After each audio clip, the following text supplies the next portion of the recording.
नमस्कार, मी कीर्ती गायकवाड. स्वागत आहे आपलं आय न्यूज 28 मध्ये. चला तर मग जाणून घेऊयात महाराष्ट्रातल्या ताज्या घडामोडी. भक्तांचा नादच खोळा. मोखाडा ते सप्तशृंगी पदयात्रा. सालाबाद प्रमाणे खांद्यावर पालखी घेऊन माता सप्तशृंगीचे भक्तगण पदयात्रा करत वनीगडाकडे रवाना.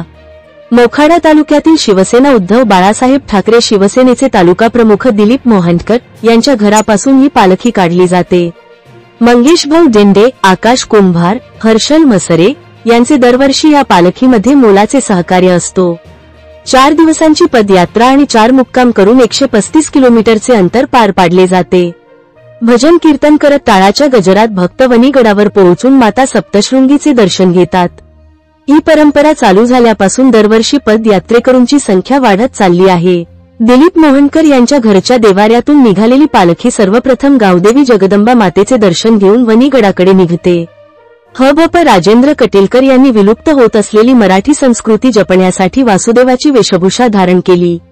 पश्चिमी संस्कृतीला बळी पडलेल्या मराठी तरुण पिढीला आपल्या खऱ्या संस्कृतीची जाण करून देण्याचे प्रयत्न करण्यात आले. इंडिया न्यूज 28 साठी मोखाडा मुख्य प्रतिनिधी अनवर कुरेशी यांचे रिपोर्ट.